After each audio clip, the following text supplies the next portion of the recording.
Today, I'm going to show you 7 tricks the most elegant women over 50 use to always look younger than they actually are. And there's one at the end you'll want to apply today. These aren't obvious tips. They're details stylists use behind the scenes that completely transform how you look. I'll start with the simplest one, and it has everything to do with a color that's probably in your closet right now. Trick 1. Swap black. Near the face for colors that give back luminosity. You know that moment when you look in the mirror, you're in black from the neck up, and the feeling isn't elegance, it's tiredness, like the face has lost its light. This trick fixes exactly that. Clothing near the face works like a reflector. A dark color absorbs light and emphasizes shadows and lines that, with another shade, wouldn't stand out as much. Stylists call this facial color reflection. Look at the difference. Black pants with a black top. Now the same pants with an ivory shirt. The face changes, or dark jeans with an emerald green top. The skin looks more alive. It's not about giving up black. It's about not automatically putting it near the face. Black looks beautiful on pants, on a skirt, on a blazer. What's near the face needs to work in your favor. Ivory, light blue, coral, turquoise, wine. This is the first of the 7. Trick 2 has to do with something a lot of people do, thinking they're hiding, when it's actually having the opposite effect.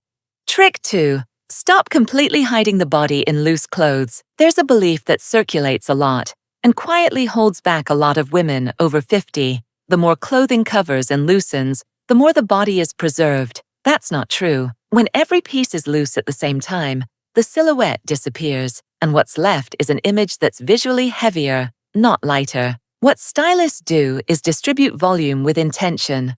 One area with room, another with structure. It doesn't need to be tight. It needs to have architecture. Look at this outfit. Wide-leg beige palazzo pants and a loose cardigan. Comfortable, but the silhouette disappears.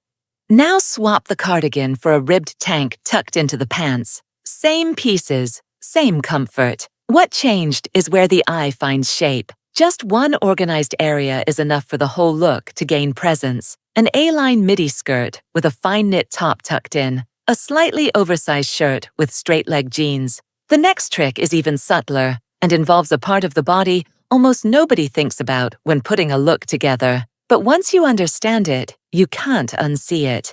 Trick 3.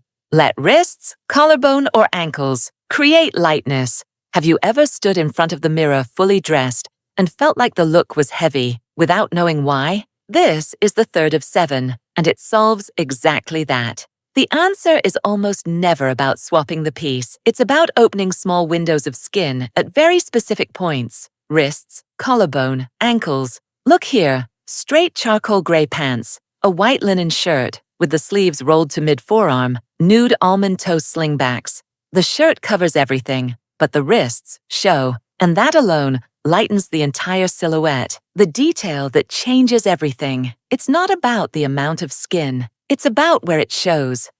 Wrist, collarbone, and ankle are areas of fine bone structure. When they show, the body gains a lightness no loose garment can create on its own. A beige scoop neck top, a khaki A-line midi skirt, and terracotta flats. The open collarbone at the neckline is the only point of skin showing, and it's enough to give everything room to breathe. It's a strong trick. But the next one touches something most women have chosen on autopilot for decades, and that choice may be aging the whole look without you realizing it. Trick 4. Swap safe prints for prints with a more sophisticated scale. Now the 4th of 7. And this one seems small, but affects the entire image. Think about this. Have you ever seen a woman in a floral top covered in tiny little dots of flowers, with a delicate necklace and small studs, and the look feels dated? Not because of the flower itself, because of the size of the flower. When a print is too small, too repetitive, too uniform across the fabric, it shrinks presence. The eye reads it as texture, not as a choice. And very dense textures tend to communicate an aesthetic from another era. Now look at the difference. Same palette, same look concept, but the top has a medium-scale flower, with space around each motif, a neutral background, no more than 3 colors. The result no longer looks like the same closet. Know why? Because the space within the print acts like breathing room. The more air around the design, the more contemporary it reads. That scale calibration is what separates a print that feels alive from one that disappears on the body. In practice, a medium motif floral skirt on an ivory background with a cream silk top, or a charcoal and white geometric shirt with straight black pants, the rest goes quiet. The print speaks. That said, the next trick works on a point almost nobody questions, but that can be dating the whole look without a single piece of clothing being at fault. Trick 5. Swap the too comfortable shoe for comfort with modern design. You know that shoe you put on almost on autopilot, the one that's already broken in, doesn't pinch anymore, and you choose it precisely because it'll last the whole day without pain? It's been in your closet for years, maybe decades, and that's exactly what might be dating your look without a single piece of clothing being to blame. This is the 5th of 7 tricks, and it works in a way that surprises people because it seems too small to make a difference. The shoe is the piece that most quickly anchors a look to a specific era. You can have impeccable pants, a perfect shirt, the right accessory, and the style on your feet gives away a date, not the shoe itself, its shape. Look at this outfit: medium gray tailored pants, an ivory silk top, a structured khaki bag. Elegant, flawless. Now add a very closed, rounded toe shoe with a traditional thin heel. The whole look slips back several years without changing a single piece. Now just swap the shoe for a refined caramel loafer. Same clothes, same body, same day, and the read is completely different.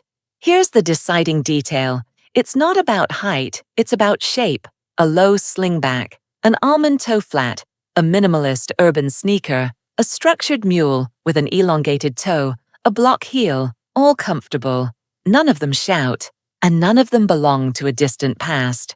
Comfortable and current aren't opposites. They were opposites when the options were limited. And this trick is strong, but the next one has an effect that goes beyond any single piece. It changes the tone of the entire look in a way that seems almost contradictory the first time you hear it.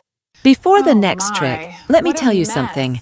How many times have you opened a closet full of clothes and still thought, I have nothing to wear? The problem isn't a lack of clothes. It's that nobody ever taught you how to combine the pieces you already have. That's why I put together a guide with over 150 looks. Tested one by one, using only 15 pieces you probably already have at home. And the best part, you don't even need to think. Just choose the look, copy it piece by piece, and in 5 minutes, you're ready to go. The link is in the pinned comment and in the description. And if you're watching on TV, just point your phone at the QR code on the screen. Trick 6. Mix a classic piece with a casual one. And speaking of contradiction, the previous trick showed that a casual element can be exactly what elevates an elegant look. But that reasoning has an even more precise version, and it's the one that separates a pretty look from one that feels current. This is the 6th of 7. There's a very common belief that elegance requires uniformity, that every piece needs to be in the same register, the same tone, the same level of formality, and that's exactly what makes certain looks flawless, but lifeless. What stylists do is the opposite. They create deliberate tension within the look. Look at this outfit: a structured camel blazer, a white cotton t-shirt, and straight indigo jeans with nude slingbacks. The blazer on its own could feel too formal. The t-shirt alone would be too casual. But together, in the same look, they balance each other out, and the result feels completely deliberate, completely current. Here's the deciding detail. The tension between the pieces needs to feel chosen, not accidental. One piece says elegant, the other says effortless, and when the two coexist well, the whole look feels more modern than either piece would on its own. A matte satin ivory shirt with dark jeans and a refined loafer. A pleated midi skirt with a premium off-white t-shirt. In each combination, one piece anchors, the other breathes. This principle already transforms a lot. But the last trick, the 7th, works on a point none of the others touched. And once you understand where it works, you'll see why it's so hard to ignore. Trick 7. Place a modern detail near the face. And we've arrived at the 7th trick, the one I promised at the very beginning and saved for last, because it works on the part of the body people look at first when they meet you. It's not the shoe, not the pants, it's the face, and what surrounds it. The technique is called modernity placement. Instead of modernizing the entire look, the stylist places a single current element at the point of greatest visibility, near the eyes, the jaw, the expression, and that detail rubs off on everything. The rest of the look starts being read as current too, even if the other pieces are completely classic. Look at this first outfit: a white button-up top, straight caramel-colored pants, and nude flats. Classic, pretty, but neutral. Now add the earring. Gold, sculptural, in a shape you'd never have seen in the 90s. That earring alone changes what the eye reads first. The woman no longer looks tied to an old aesthetic. She looks like she knows exactly what she's doing. Second look: a navy midi dress, block heel shoes. In come the glasses, large frame with the design of today. Anyone passing by on the street remembers the glasses, not the dress. That's what the right detail does. It steals the spotlight in the right place. What you want to avoid is the opposite path: an old-fashioned earring, an old-fashioned necklace, hair pulled back the same way for decades, classic clothing buttoned up to the neck. It's not any single piece on its own that locks the image into an era. It's the sum of them all pointing to the same moment in time. A single modern detail breaks that entire pattern. Now you have all 7. Color near the face, volume balance, breaks of skin, print scale, an updated shoe, tension between elegant and casual, and this one, modernity where the eyes land first. When all 7 work together, the look simply feels like it belongs to who you are today. Save this video to revisit when you're putting together a look, because the difference starts when you know what you're choosing and why.